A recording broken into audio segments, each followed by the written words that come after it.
Selamat siang abang-abang, ibu-ibu, kakak-kakak, orang tuaku di sini. Eh, Perkenalkan saya dari BPJS Ketenagakerjaan Kantor Cabang Jakarta Cirebon.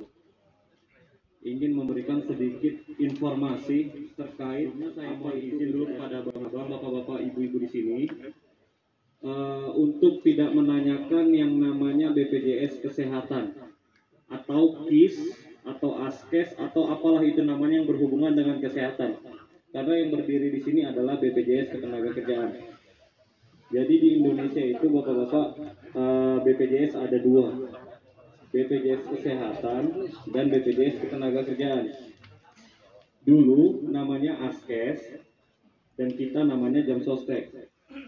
Berubah nama menjadi BPJS Ketenagakerjaan. Jadi yang dua instansi ini menjadi badan hukum publik, langsung di bawah presiden langsung. Tidak ada menteri yang membawahi dia.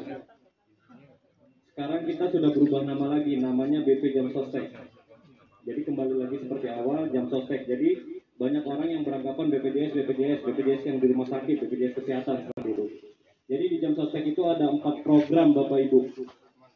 Jaminan kecelakaan kerja, jaminan kematian, jaminan hari tua atau tabungannya, kemudian jaminan pensiun. Jaminan pensiun di sini sifatnya seperti aparatur sipil negara atau PNS. Jadi untuk abang-abang di sini, untuk program yang diikuti adalah 3 program: jaminan kecelakaan kerja, jaminan kematian, dan opsional atau tambahan jika ingin mengikuti namanya jaminan hari tua atau tabungannya. Saya akan menjelaskan yang 3 ini. Yang pertama itu jaminan kecelakaan kerja. Apa itu jaminan kecelakaan kerja? Perlindungan yang diberikan BPJS Ketenagakerjaan mulai berangkat dari rumah ke tempat kerja atau sedang ngebit, kemudian kembali lagi ke rumah. Contoh, saya tadi pagi berangkat jam 8, ngebit, dapat orderan ke Grogol. Di Margonda, saya ditabrak busway, jebret, kaki saya patah, saya dibawa ke rumah sakit. Di rumah sakit saya menunjukkan kartu BPJS Ketenagakerjaan, dan di rumah sakit saya di cover atau disantuni sampai sembuh tanpa ada batasan biaya sesuai dengan indikasi medis. Contoh, kaki saya yang patah ini, estimasi biayanya 200 juta. 200 juta ini di cover semuanya oleh BPJS Ketenagakerjaan sampai saya benar-benar sembuh dan bisa kembali lagi bekerja. Nah, kaki saya patah, saya dirawat di rumah sakit. Kakak-kakak, saya dirawat di rumah sakit. Kebetulan tadi saya lewat ada rumah sakit Mitra Keluarga. Rumah sakit Mitra Keluarga itu rumah sakit swasta yang bekerja sama dengan kita BPJS Ketenagakerjaan. Masuk di rumah sakit Mitra Keluarga kelas 3. Kenapa kelas 3? Karena rumah sakitnya swasta dan bertaraf internasional, seperti itu. Kalau abang-abang di sini kecelakaan kerja dan masuk ke rumah sakit yang plat merah atau pemerintah, itu masuk ke kelas 1. Itu semua biaya ditanggung sepenuhnya sama BPJS Ketenagakerjaan.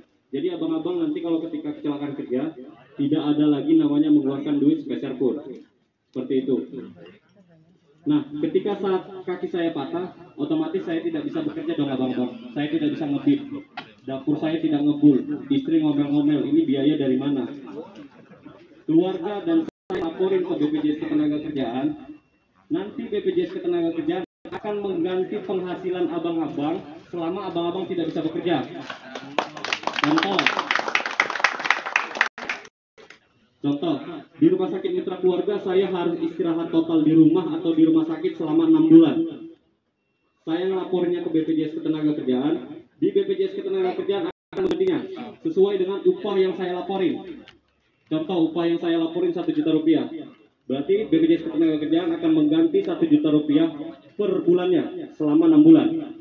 Jadi 1 tahun pertama diganti 100%, sampai sembuh diganti 50%. Ini ada kejadian nyata abang-abang di Batam. Supir taksi tabrakan beruntun. Sekarang biayanya sudah 3 miliar. Nggak sembuh-sembuh sampai sekarang. karena udah dadanya retak. Dadanya udah retak tapi nggak sembuh-sembuh sampai sekarang. Itu dibiayai oleh BPJS Ketenagakerjaan sampai sembuh. Dapur dia pun tetap ngebul. Sekarang sudah perawatan hampir 9 bulan. Kayak ngelahirin 9 bulan sudah di rumah sakit, itu diganti semua biayanya, penghasilannya diganti juga, dan di cover sampai sembuh. Itu tadi kalau kecelakaan kerja, terus ada kaki yang patah atau mungkin kita terluka, atau ada namanya ruda paksa. Kalau kejadiannya kecelakaan kerja, terus meninggal dunia atau pindah ke alam berikutnya, itu keluarga dapat santunan 48 dikali gaji yang kita laporin ke BPJS Ketenagakerjaan. Contoh, saya ngebit lagi tadi, di tengah jalan saya ditabrak bajai, jebret, saya langsung meninggal dunia atau meninggal dunia di rumah sakit. Keluarga dapat santunan 48 kali gaji yang dilaporin. Berarti gaji yang kita laporin contohnya tadi 1 juta, berarti 48 juta. Ditambah santunan berkala yang dikasih sekaligus 12 juta, sama uang kuburnya, uang pemakamannya 10 juta. Jadi total yang didapat adalah 70 juta rupiah. Untuk iuran yang terendah 16.800. Itu yang didapat kalau kecelakaan kerja terus meninggal dunia. Nah, saya punya anak, 2 orang anak. Untuk 2 orang anak ini, BPJS Ketenagakerjaan memberikan beasiswa sampai dengan perguruan tinggi. Dengan manfaat adalah 174 juta rupiah untuk 2 anak. 174 juta rupiah untuk 2 orang anak dapat beasiswa.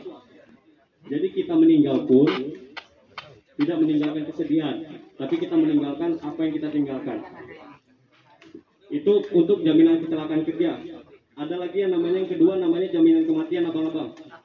Jaminan kematian di sini meninggal dunia dalam keadaan tidak bekerja.